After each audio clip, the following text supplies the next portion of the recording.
Good evening. How's everybody doing? Great to be learning with you on a Tuesday, Yom Shlishi. Let's light up the darkness.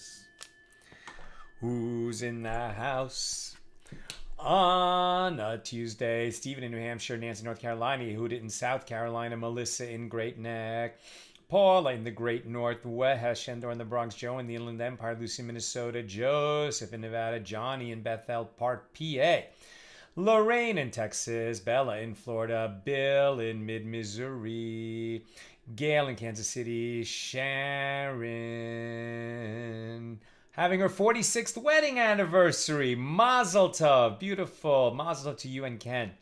Guy in Ohio, Renee in Indiana, and Ella in Southern California, Aoife in Florida. Welcome, everybody. Double daf. Let's dive in. Pages 10 and 11 here in Tractate Avoda Zara, the 27th volume of the Talmud, continuing our discussion of, and it's hot here, but I'll try to keep the AC off for sound purposes. Continuing our discussion of Mishna number 3 here in chapter 1, talking a little bit more specifically about the festivals of the idolaters, specifically in the Roman Empire, that we don't do business with them, so that we won't give them cause to further make sacrifices and rejoice in their idolatrous festival.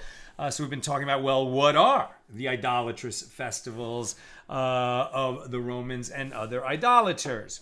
So we pick this up about halfway down. Yeah, about halfway down, page 10a.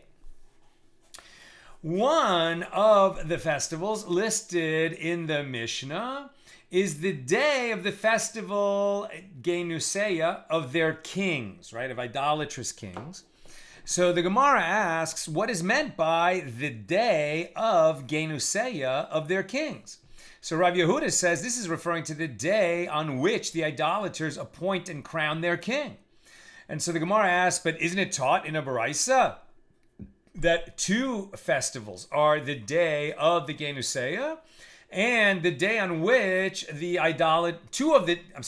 two festivals are, number one, the day of genusyah, and number two, the day on which the idolaters appoint their king. So this indicates that these are two separate occasions. And the Gemara answers, this is not difficult.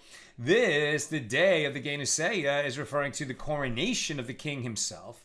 Whereas the day on which the idolaters appoint and crown their king, is actually referring to the coronation of his son. When a son is crowned during his father's lifetime. You're like, huh? What does that mean? Right? We're sort of accustomed to the way we've learned about kings, perhaps, the kings of France, the kings of England, where generally speaking, who is the Dauphin, right? The Prince of Wales, is the oldest son of the king, and he stands to become the next king. But it was not necessarily done that way. And as we'll learn, it was not done that way in Rome. Generally was not done that way. So the Gemara asks, and do the Romans actually appoint the king? Appoint as king the son of the king? But didn't Rav Yosef teach the verse relating a prophecy about Edom, which is associated with the Roman Empire, said, behold, I made you small among the nations, in the prophecy of Obadiah, chapter 1, verse 2. And this is a reference to the fact that the Romans do not place on the throne as king the son of the king. The son does not become the next king. Somebody else becomes the next king. So, and perhaps this is the difference between emperors and kings. I'm sure Bill has a lot to say on this, but let's hear what the sages say.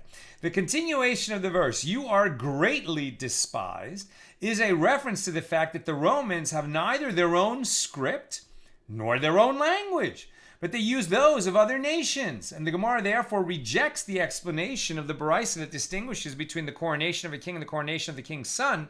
Rather, what is the day of genusyah? It is the king's birthday, a different explanation. So they would celebrate the day, his birthday, the king's birthday, and the day on which he became king. It's two separate dates on which they're going to offer sacrifices to their idols.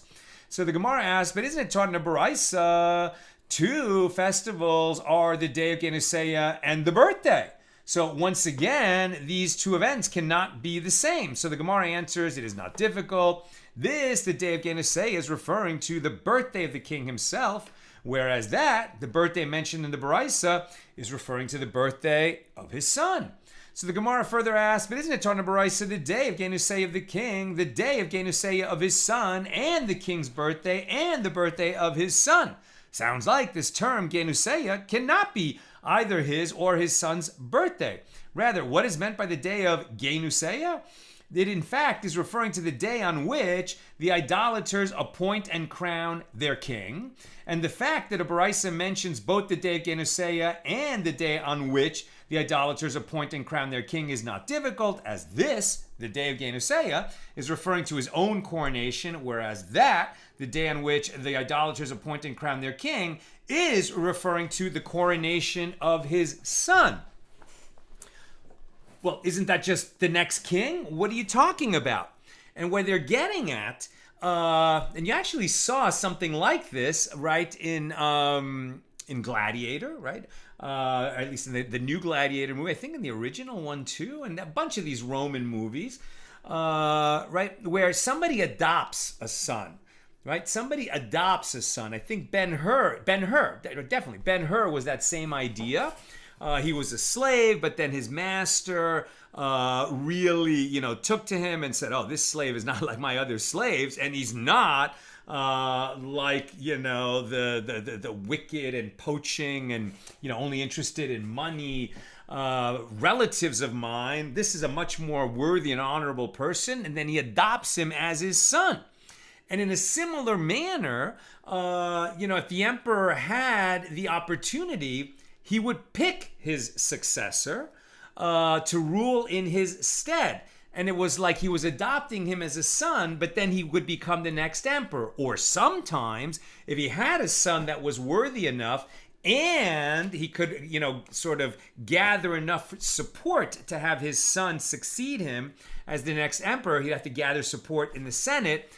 Then he would accomplish that. But it was a big accomplishment. It was by no means a given that the son of an emperor would become the next emperor. And if it is difficult for you, that which was stated earlier, that the Romans do not appoint as king the son of the king, in fact, they do appoint a son of the king as king through the request of the king, right? Not automatic, but through the request of the king. For example, there was Asverus, the son of Antoninus, who ruled at the request of Antoninus. The Gemara provides the background for this assertion. It is related that Antoninus said to Rebbi, right? Interesting. The Roman emperor is having a conversation with Rabbi Yehuda Hanasi, right? The sort of chief rabbi of the Jewish world in that time, but also one of the greatest sages in our history, the one who redacted the Mishna. Right now, why did he redact the Mishnah? Why did he take what had always been an oral tradition and take some of the most key teachings in that tradition and actually commit them to writing? And that's what we know as the Mishnah, as opposed to individual Mishnayos within the Mishnah. Why did he do that? Because this was also a time of tremendous persecution against the Jewish people, and there was fear that this tradition would be lost. So to preserve at least some of it, if all the sages were killed, so that the tradition would survive and be passed down to the Jewish remnant, they embarked on this project of redacting the Mishnah. So this is to tell you first how important Rebbi was, and second, what a dangerous time it was for the Jews in the Holy Land under the Roman occupation.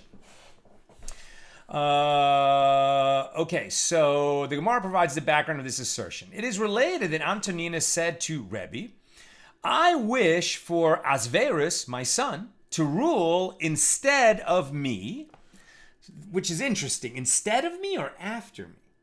Maybe he means instead of me. That, before I get old and weak enough that they're going to kill me, I want to appoint my successor and I'll retire. Right? Again, not the way kings of England operate, but this is the way it's written here. I wish for Asverus, my son, to rule instead of me. Now, I think a lot of Roman emperors died because they were murdered by their would-be successors. And maybe that's also something he would prefer not to happen. Okay? So he says, I wish for Asverus, my son, to rule instead of me.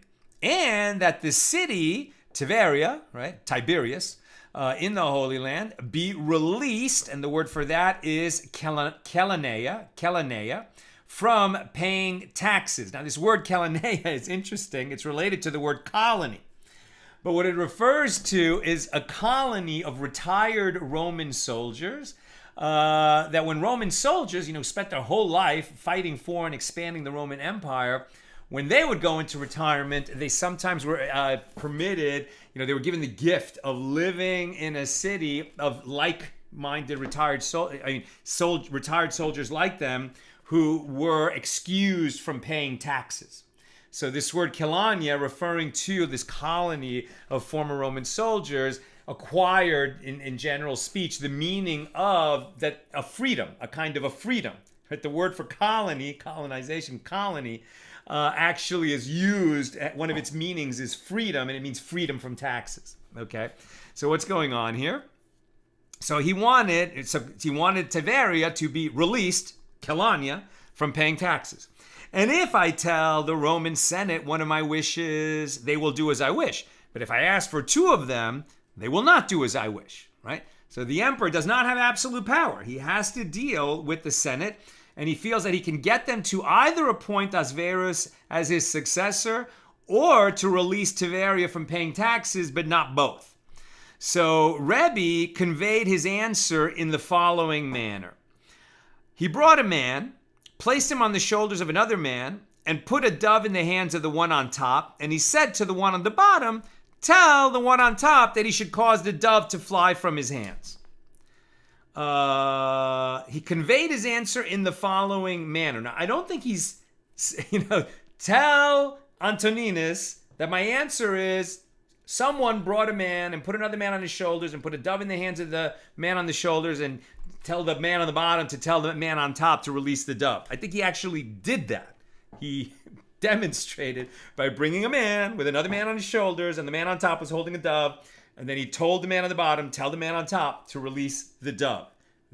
A visual demonstration as an answer to the request for advice from Antoninus, who held, right, the chief sage of the Jews in such high esteem that he went to him for advice. An extraordinary thing. Right? So he arranged this demonstration, and he said to the one on the bottom, tell the one on top that he should cause the dove to fly from his hands. Antoninus said to himself, I learned from this that this is what Rebbi is saying to me. I should ask the Senate, let Ahasuerus my son rule instead of me.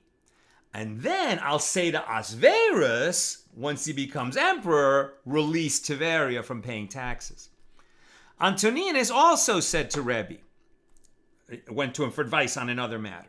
And he said, important Romans are upsetting me.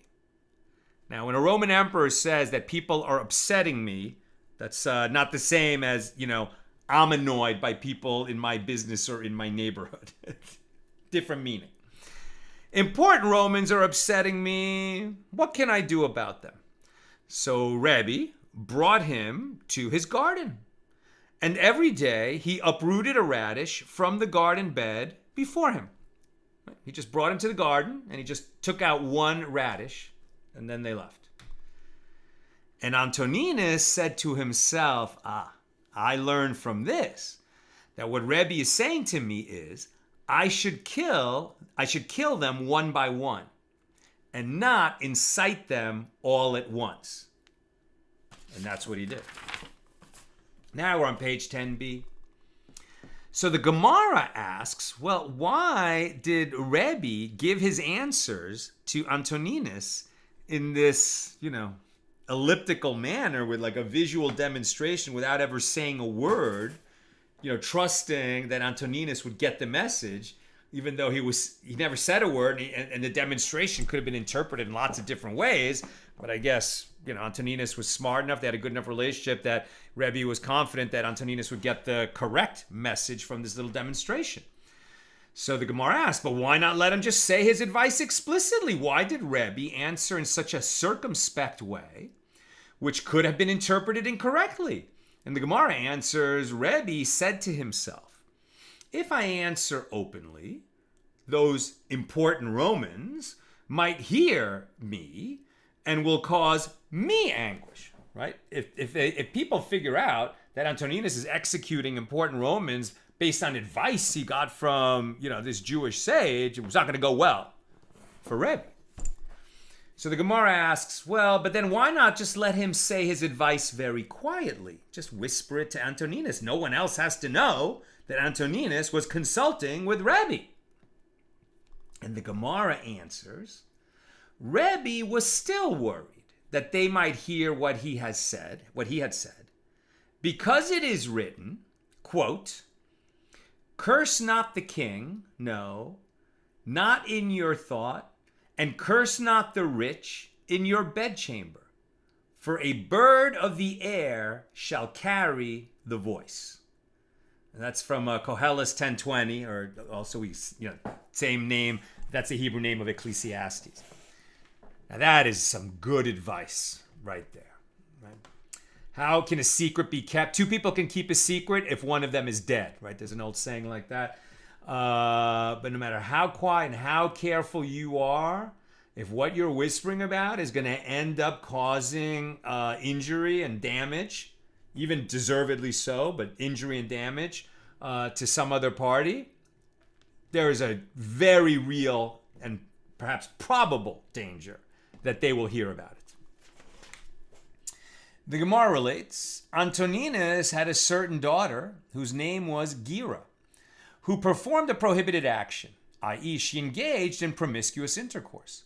So Antoninus sent a rocket plant, right? A rocket plant, some kind of a flowering plant. We call it a rocket plant, but in Hebrew, gargira, to Rebbi, to allude to the fact that Gira had acted promiscuously. Gar, right? Gar, Gira had been Gar. Rebbi sent him a coriander plant, so in Hebrew, kuzbarta, which Antoninus understood as a message to kill his daughter, kosbarta, as she was liable to receive the death penalty for her actions. Antoninus sent him leeks, karti, to say, I will be cut off, karat, if I do so. Rebbi then sent him lettuce, chasa, i.e. Antoninus should have mercy, chas, on her. Right? So this communication with these symbols, right? I mean, I don't want to butcher it, but this is, I'm not going to, we're also doing a double daf today. But Nina can look up the joke about the debate between the Pope and Shmuley. Or the bishop, I think the bishop and Shmuley, which if Shmuley loses the debate, all the Jews have to leave. And it was also a debate that was carried on with no words and in symbols and is in my book. What number joke is that, sweetie? Okay, the Gemara relates, every day Antoninus would send to Rebbi crushed gold in large sacks with wheat in the opening of the sacks. And he would say to his servants, bring this wheat to Rebbi. And they, the servants, did not realize that the bags actually contained gold. So Rebbi said to Antoninus, I don't need gold. I have plenty. Antoninus said, the gold should be for those who will come after you, who will give it to the last ones who will come after you, and those who descend from them will bring forth the gold that I now give you, and will be able to pay taxes to the Romans from this money. So interesting, right? Antoninus is saying, yeah, this Roman Empire is going to go for a long time. We're going to have power over you for a long time. Maybe you have plenty of wealth, but who knows how low your descendants are going to be brought, and they'll appreciate having this money. That's how Antoninus is feeling at this point. The Gemara relates another anecdote involving Antoninus. Antoninus had a certain underground cave from which there was a tunnel that went from his house to the house of Rebbi. Every day he would bring 2 servants to serve him. And he would kill one at the entrance of the house of Rebbi, and he would kill the other one at the entrance of his house, so that no living person would know that he had visited Rebbi. And he said to Rebbi, when I come to visit, let no man be found before you. I mean, fascinating, right? I mean, an emperor, first of all, an emperor normally summons people to come speak to him. He doesn't sneak out of the palace, goes to talk to somebody who apparently it's very dangerous for him to meet, and he doesn't want it known that he's having any kind of conversations with Rebbi. And so his attendants, and he's an emperor, so he can't just go out alone in the street, but the guards that he brings with him, he kills them each day so that no one will know that he's having conversations with Rebbi. Crazy stuff. One day, and so he's making it pretty clear to Rebbi, no one should know that I'm coming to meet with you. Don't ever have somebody in your house when I come to see you. One day, Antoninus found that Rabbi Hanina Bar Chama was sitting there with Rebbi. And he said, did I not tell you that when I come visit, let no man be found before you? And Rebbi said to him, thinking fast, yeah, this is not a human being. He is like an angel, and you have nothing to fear from him. Antoninus said to Rabbi Hanina Bar Chama, tell that servant who is sleeping at the entrance that he should rise and come. Who's the servant sleeping at the entrance? That would be the servant that Antoninus killed when he came in. Rabbi Hanina Bar Chama went and found that the servant Antoninus referred to had been killed. And he said to himself, how shall I act? If I go and tell Antoninus that he was killed, well, this is a problem for me, as one should not report distressing news. But if I leave him and go, well, then I would be treating the king with disrespect. So what did he do? He prayed to God to have mercy on him. He prayed to God to have mercy, and he revived the dead servant. And then he sent him to Antoninus. And Antoninus said, I know that even the least among you, the Jews, can revive the dead. But when I come visit, let no man be found before you, even one as great and angel-like as Rabbi Hanina Bar Chama.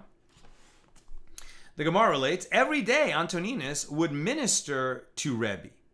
He would feed him and give him to drink.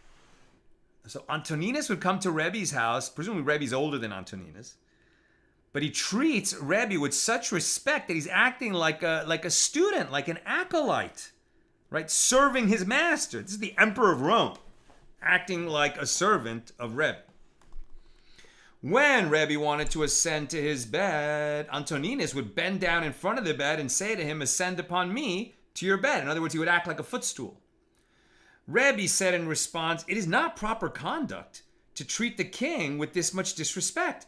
Antoninus said, "Oh, that I were set as a mattress under you in the world to come."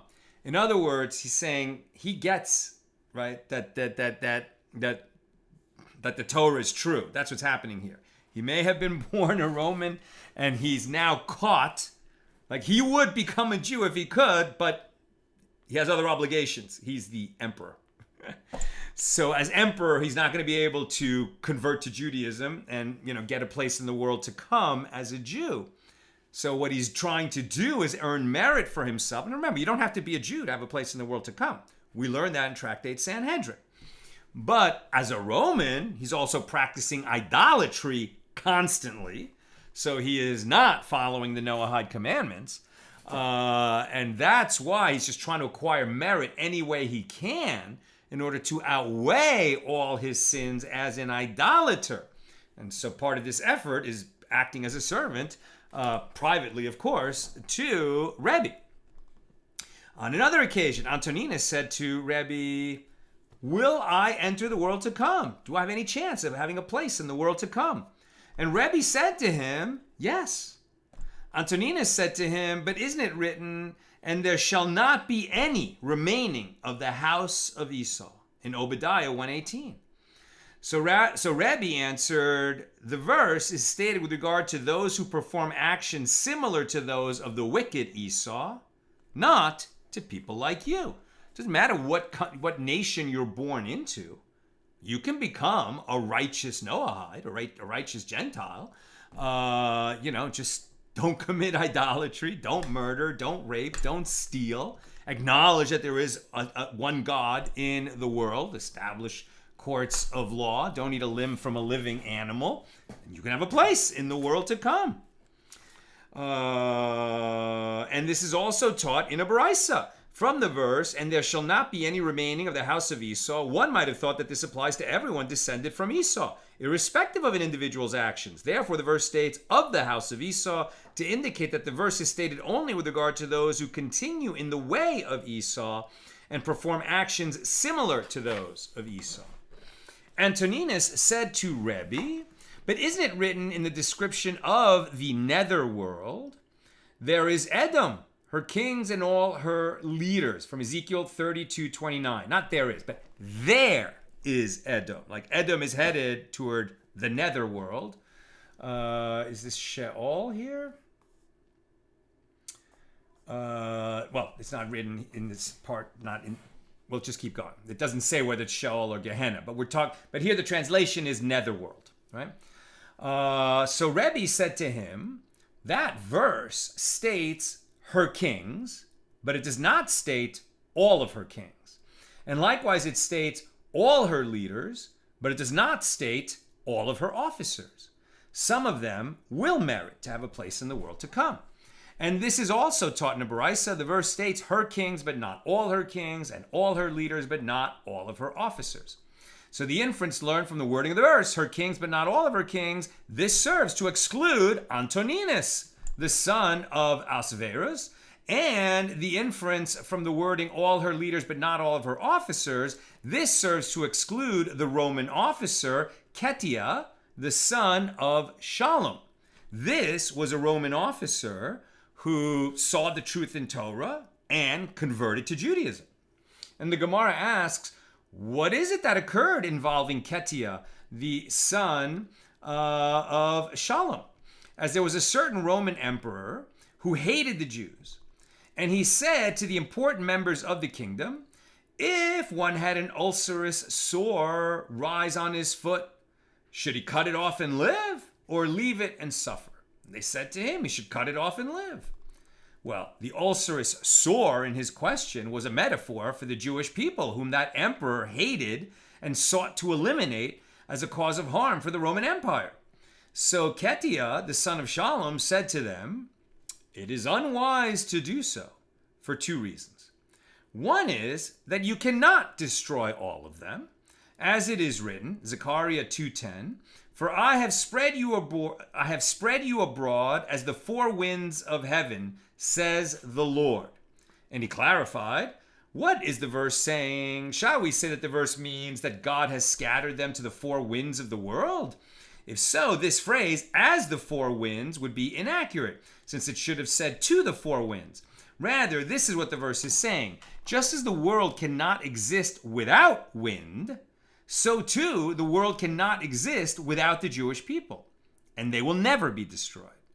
And furthermore, if you attempt to carry out the destruction of the Jews, they will call you the severed kingdom, as the Roman Empire would be devoid of Jews, but Jews would exist in other locations. And of course, anybody tries to wipe out all their Jews, or even eject all their Jews like Spain did, that was the beginning of the end of Spanish imperial power, right? They just went downhill from there. And many other, places and times, the same thing. So this former Roman officer who had converted to Judaism was saying, for the sake of the Roman Empire, don't try to destroy the Jews, because who you will hurt is the Roman Empire. The emperor said to Ketia, you have spoken well, and your statement is correct. But they throw anyone who defeats the king in argument into a house full of ashes, lekamonia chalila, where he would die. You want to best the emperor in an argument? Okay, that's the end of you. And when they were seizing Ketia and going to take him to his death, a certain matron, right, one of these VIP women of Rome, said to him, woe to the ship that goes without paying the tax. Ketia bent down over his foreskin, severed it, and said, I gave my tax. I will pass and enter. And when they threw him into the house of ashes, he said, all of my property is given to Rabbi Akiva and his colleagues. How was this inheritance to be divided? The Gemara relates, Rabbi Akiva went out and taught that verse, and it shall be for Aaron and his sons, from Exodus 29:28, which means half to Aaron and half to his sons. And here too, as Rabbi Akiva is mentioned separately, he received half the wealth of that man, while his colleagues received the other half. Rabbi Akiva was not one to live in mansions. I'm sure that when he received that wealth, he used it for his yeshiva and all his students. But the point is that this Ketia, who had been a great defender of the Jewish people in that, in that moment that he was given, and acted a little bit like Mordechai in the Esther story, and turned the mind, or Esther, and turned the mind of the emperor away from, committing a genocide against the Jews in the Roman Empire. And what did he receive for his effort? He was killed. He was executed by that emperor. So it sounds like, what gain for him? What a terrible tragedy. But the Gemara returns to the story of Ketia. A divine voice emerged and said, Ketia, the son of Shalom, is destined for life in the world to come. And when a divine voice emerges to announce that this human has a place in the world to come, I think you can safely assume it's not just any place in the world to come. It's going to be a mighty fine place, a mighty elevated place in the world to come. And when Rebbi heard this, he wept, saying, there is one who acquires his share in the world to come in one moment, and there is one who acquires his share in the world to come only after many years of toil. Sounds like that was his conversion. It wasn't like he had converted to Judaism before that. He was just an officer of the emperor. He advised the emperor not to kill the Jews. The emperor said, okay, you're right, but I'm going to kill you. And then as they were marching him out, this matron said, pay your tax. And what he did is he had himself circumcised on the way to the execution. In other words, he converted while he was on death row, right? And so he died as a Jew. But in this, these final, and death row back then was not like you stay there for 10 years. Like death row was maybe overnight. But in that one moment, of standing up for the Jews, giving his life for the Jews, and wishing to join the Jews, he shot straight up to a prominent place and maybe join the Heavenly Academy. And Rebbe's like, wow, some of us spend our whole lives studying 18 hours a day to trying to acquire such a place in the world to come. And he did it in an instant. But he was fated to have that moment, and he could have blown it, but he seized it. It cost him the rest of his earthly life. But what is an earthly life alongside an eternal life? The eternal life of the soul. The Gemara relates, Antoninus would attend to Rebbi, and similarly, the Persian king Adrakan would attend to Rav. Again, right? You have the ruler of a huge empire recognizing the importance of a Torah sage. When Antoninus died, Rebbi said, the bundle is separated. And when Adrakan died, Rav likewise said, the bundle is separated. Now we're on page 11a. The Gemara mentions other Romans who converted to Judaism. And it relates, Onkelos bar Kelonimos converted to Judaism. Now, Onkelos, very important figure. He didn't just convert to Judaism on the way to his execution, though we have other stories like that. Onkelos saw that Torah was true, became a Jew, and became a sage, a great sage, and we still read Onkelos, right? That is the Aramaean translation of the Bible, from which we learn, quite a few sort of nuances of the text, because it was really the earliest translation that there was into a language that was similar to Hebrew, but not Hebrew, right? Aramaic shares certain things with Hebrew, but not all, and Onkelos is still read to this day. So Onkelos converted to Judaism. The Roman emperor sent a troop of Roman soldiers after him to seize Onkelos and bring him to the emperor. Onkelos drew these soldiers toward him with verses that he cited, verses from the Bible, and he learned with them, and they converted to Judaism. So the emperor then sent another troop of Roman soldiers after him, and he said to that troop of soldiers, don't say anything to Onkelos so that he cannot convince you with his arguments. So the troops followed his instruction and took Onkelos with them. When they were walking, Onkelos said to the troop of soldiers, I will say a mere statement to you. A minor official holds a torch before a high official.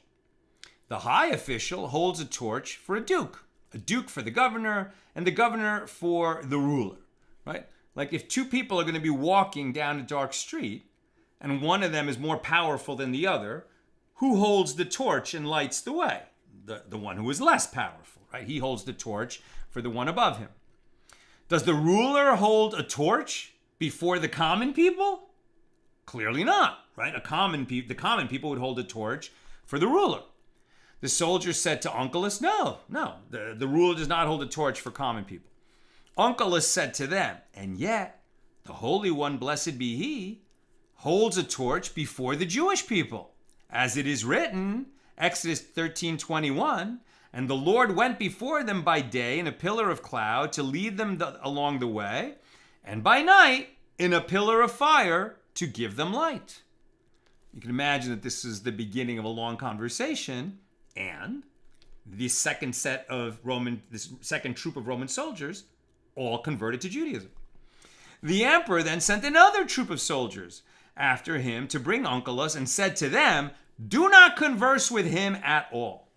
The troops followed this instruction and took Onkelos with them. While they grabbed him and they were walking, Onkelos saw a mezuzah that was placed on the doorway, and he placed his hand upon it, and he said to the soldiers, what is this? And they said to him, we don't know, you tell us. Onkelos said to them, the standard practice throughout the world is that a king of flesh and blood sits inside his palace, and his servants stand guard, protecting him outside. But with regard to the Holy One, blessed be He, His servants, the Jewish people, they sit inside their homes, and He, the King of the world, the King of kings, guards over them from outside, as symbolized by the mezuzah. As it is stated, the Lord shall guard your going out and your coming in from now and forever, from Psalm 121, which we've been reading every day for the honor that God should bless and release the captives. Upon hearing this, those soldiers also converted to Judaism. And after that, the emperor sent no more soldiers after him. New story. The Gemara returns to its discussion of Antoninus. When the matriarch Rebecca, right, Rivka as in Sarah, Rebecca, Rachel, and Leah, when Rebecca was pregnant with Jacob and Esau, the Lord said to her, 2 nations, Goyim, are in your womb. Right, so for anyone who thinks that the term Goyim is somehow pejorative, it's not. Goyim literally means nations. And in the case of Rebecca, it referred to the 2 nations in her womb. One of those nations is the Jews, Jacob, and his descendants. And the other nation is Esau. And we understand that Rome and Western civilization, all the other nations are descended from Esau. So 2 nations, Goyim, are in your womb. Genesis 25:23. Rav Yehuda says that Rav says, do not read it as Goyim, meaning nations. Rather, articulate it, right, vowelize it differently as Gayim, meaning proud ones. So this verse was fulfilled in 2 prominent individuals who descended from Rebecca. I mean, first of all, Jacob and Esau were very prominent individuals in history, but their descendants included many prominent people. One of Jacob's descendants was Rebbi, and one of Esau's descendants was Antoninus, the emperor of Rome, whose tables, due to their wealth, never lacked for lettuce, nor cucumbers, nor radish, neither in the summer nor in the rainy season, despite the fact that these foods do not grow year-round. And the reason they ensured that these items were always present at their tables is that the master said, a radish breaks up food, lettuce stirs up food, and cucumbers expand the intestines. The Gemara asks, but isn't it taught in the school of Rabbi Yishmael, why are they called cucumbers, kishuin? It is because they are as harmful, kashim, to a person's body as swords. And the Gemara answers, this is not difficult. What are we saying? Are cucumbers harmful or are they healthy? This statement that they are harmful to the body is referring to large cucumbers, whereas that statement explaining why they were always present on the tables of Rebbi and Antoninus is referring to small ones. The Mishnah teaches that according to Rabbi Meir, the birthday of the king and the day of the death of the king are considered festivals of the idolaters. Right? We're getting back to the days on which we do not do business with idolaters, lest we encourage or somehow participate in their idolatry. Right? So according to Rabbi Meir, the birthday of the king and the day of the death of the king are considered festivals of the idolaters. Whereas, so that was the view of Rabbi Meir, whereas the rabbis, the majority, hold that only a death that includes public burning is considered a festival that includes idolatry. So the Gemara comments, by inference, this means that Rabbi Meir holds that there is no difference whether it is a death that includes public burning, and there's no difference whether it is a death that does not include public burning. In either case, they engage in idolatry on that occasion. Evidently, Rabbi Meir holds that the burning performed at the death of the king is not an idolatrous custom, as it is not the cause of the prohibition. And the Gemara continues, from here, one can conclude by inference that the rabbis hold that the burning upon the death of the king is an idolatrous custom. Now the Gemara raises a difficulty, but isn't it taught in a baraisa? We burn items upon the death of kings as an expression of grief. And this is not the way of the Amorites, but rather a Jewish custom. And if this is an idolatrous custom, how could we perform this public burning? But isn't it written, and you shall not walk in their statutes? We can't do anything that the idolaters do, lest we in any way be, even the implication of the perception that we would be engaging in idolatry. So, rather, everyone agrees that the public burning itself is not an idolatrous custom. Right? And we see the bonfires that we have even today in Meron on Lag BaOmer, right, near the grave of the Rashbi, Rabbi Shimon ben Yochai. It's a bonfire. That is clearly not an idolatrous custom. And it seems like they're talking about bonfires here. So can you have a bonfire and it not be in any way related to idolatry? So rather, it is performed due to the great importance of the king who passed away. And here in the Mishnah, they disagree about this. Rabbi Meir holds that there is no difference whether it is a death that includes a public burning, and there is no difference whether it is a death that does not include a public burning. In either case, they engage in idolatry on that occasion. It has nothing to do with the burning. If a king of theirs dies, they, bring offerings to their idols. And the rabbis hold that a death that includes public burning is a death that is important to the idolaters, and therefore they engage in idolatry on that occasion. But a death that doesn't rise to the level of having bonfires associated with it is not important enough that they will commit idolatry on that day. So presumably we could do business with the idolaters on that day. Having mentioned this baraisa, the Gemara returns to discuss the matter itself. The baraisa teaches, one burns items due to the death of kings as an expression of grief, and this is not subject to the prohibition of imitating the ways of the Amorites, since it is also a Jewish custom. As it is stated that Jeremiah prophesied to Zedekiah, I want to get this right. Is it Sidkiah or Sidkiyahu? I'm just going to read it the way it's written in English because it's not actually written here in the Hebrew. It's just implied that Jeremiah prophesied to Zedekiah, the king of Judah, and said to him, you shall die in peace, and with the burnings of your fathers, the former kings that were before you, so shall they make a burning for you. Right? There will be a bonfire for you. You will be honored. Right? As the nation will mourn and honor your greatness upon your death. And just as one burns items upon the death of the kings, so too one burns items upon the death of the heads of the Sanhedrin. Again, a bonfire to show respect and mourning because a great person has passed. And what items do they burn upon the deaths of kings? They burn the king's beds and their utensils so that no one else can make use of them. And there was an incident in which Rabban Gamliel the elder died, and upon his death, Onkelos the convert burned 7,000 dinars in valuable Tyrian coinage. And the Gemara asks, but didn't you state in response to the questions, what do they burn upon the deaths of kings, that they burn their beds and their utensils? Why did Onkelos burn money? And the Gemara answers, say that Onkelos burned items that were valued at 7,000 dinars in Tyrian coinage. He didn't actually burn money, but it was a very big bonfire to honor Rabban Gamliel. I'm almost done. Questions or comments, please get them in now. So the Gemara asks, and are other items not destroyed in order to accord honor to the deceased king apart from his utensils? But isn't it taught in a baraisa that we detach the hooves of livestock upon the deaths of kings? And this is not subject to the prohibition of the ways of the Amorites. So Rav Papa says the baraisa is referring to the horse upon which the king rode. Since that animal was designated as the king's personal item, it is therefore rendered unusable for anyone else like his personal utensils. And the Gemara asks, and did they not detach the hooves of the king's kosher animals, which are not used by the king for riding? But isn't it taught in baraisa, if removing the hooves of an animal would entail that it becomes an animal with a wound that will cause it to die within 12 months, i.e. a treifa, it is prohibited to do this. And when doing so would not entail rendering that animal a treifa, it could survive having, this portion of its hooves removed, then it is permitted. And what is a way of removing hooves that does not entail rendering the animal a treifa? One who cuts the hooves of the animal, severing the legs from the knee and below, does not render the animal a treifa. It is evident from the baraisa, which discusses the cases in which an animal is rendered a treifa, and it is therefore unfit to eat, that it is discussing kosher animals. And the Gemara answers, Rav Papa interpreted the baraisa as referring to the calf that pulls the king's coach, a kosher animal of which the king made use.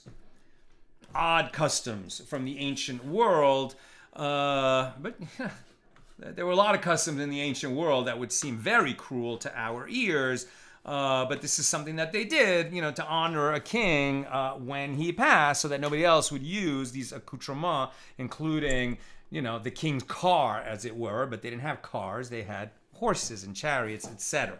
So I guess they would burn the chariot and render the king's horse unusable by other people. That's what I've got for us today. We'll continue tomorrow on page 11b, God willing, at the regular time, 6 p.m. Pacific. The silent debate was joke number 162 in my book that I was talking about, in case you have the book. If you don't have the book, you got to have Let My People Laugh, Greatest Jewish Jokes of All Time, bestseller on Amazon. Okay, some comments. Bill, sometimes the emperor had limited powers. It depends entirely on the emperor and the Senate in question. They waxed and waned in power. Antoninus, ironically, was a relatively powerful emperor, but he was part of a group called the Five Good Emperors who actually cared about the little things like law and rights. Thank you for that. Sharon, how can Rebbi condone the killing of these innocent messengers? I mean, of course, I was, as I'm reading this, I'm like, how could he allow this guy to come visit him if visiting him means that he kills his messengers? I mean, his attendants that come with him. I don't know. I don't know the answer to the question, Sharon. I think maybe part of the possible answer is he didn't know that that's what was going on. And another possibility is that, I don't know, was not uncommon for kings to be that, callous with life when it comes to their slaves. Or maybe it was just simply beyond Rebbi's power to do anything about it. That this is just what Antoninus did. He was the Roman emperor. And if he's going to dictate the terms under which he comes to visit Rebbi, Rebbi had very limited ability to protest, as we've seen what happens to people who protest to a Roman emperor. Nevertheless, I didn't understand that. I had trouble with it too. Joseph, are the Targums of Onkelos acceptable sources? It depends what you mean by acceptable sources, but yeah, that's in any yeshiva library, the Targum Onkelos. And in fact, Shnai Mikros, right, like the sort of typical study program that all Jews are supposed to be doing when everyone spoke Aramaic the way that everyone speaks English. And even today, people who have a really good yeshiva education, you should be reading the Torah portion 3 times each week, right? Once in Hebrew for sure, once in Aramaic in the translation by Onkelos, and then another time either in your own language or in Hebrew again. You're going to have the reading, the public reading in the synagogue on Saturday morning. But yeah, no, the Onkelos translation is not just an authorized translation, it's like required reading for anybody with a big Jewish education. Sharon, I'm a little distressed by the idea that one can never destroy all of the Jews. How is it determined who shall live and who will die? How is it that my dad's family was considered expendable? It's not that anyone was considered expendable, but just we see that there have been many conflagrations in Jewish history where they killed so many of us, right? My grandfather was killed too. So much of my family was killed too. I don't think anyone is saying that our relatives were considered expendable. They got caught up in a wave of evil that came at us from our enemies. And, since the war began on October 7th, I believe that 880 Israeli soldiers have died, and that's 880 too many. And along with them, many civilians. And Jews around the world have been killed in terrorist actions. I don't think any of us are expendable in terms of, who will live and who will die. You're asking a big question, Sharon, right? Right? What are we told? We're told that is decided on Rosh Hashanah, who will live and who will die in the coming year. Some of us, our time comes, They're incredibly beautiful, wonderful souls who are cut off at a young age. Why? We don't know. We are not given to know why sometimes the righteous suffer and the wicked prosper, why some live long lives and some don't. But it certainly has been proven true that though our enemies arise to destroy us in every generation, they always fail. And the Holocaust was maybe, the most successful effort to wipe out the Jews in history. But, we've regained our strength. We'll never forget and we'll never cease mourning. But I would say none of us are expendable. It's just people die, and it's terrible. And off topic, Wesley Wilson asks, is Judaism religion? Is Judaism a religion or a race? Or a family? Or a tribe? Or a tradition?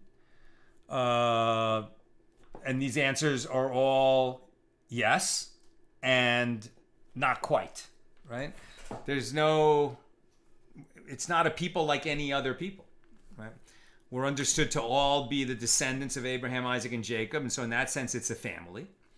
We're all understood to be the descendants of the 12 sons of Jacob, who were considered tribes, and so we're all members of a tribe.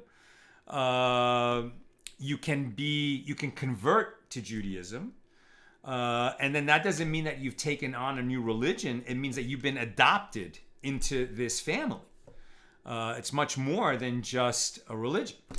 And there are many Jews who are Jews because they were born Jews and are totally secular and not practicing the religion of Judaism, not fulfilling their obligations as Jews at all, and yet they are Jews. So this question that you ask, it's a great question, and it defies easy answers, right? So all of these aspects of it are true, but it is also a unique people, and defining it as a people, it just has operated only by the marching orders, so to speak, the commandments that God has given us, and here we still are, 3,300 years later after He gave us the Torah, still alive and still doing our thing. And really, we should all be praying that more Jews fulfill their obligations and helping them do that by learning with them and teaching them and modeling the good behavior. Because the more Jews in the world doing more mitzvahs, the more peace and blessing there will be in the world, not just for the Jews, but for all people. That is something I believe with all my heart.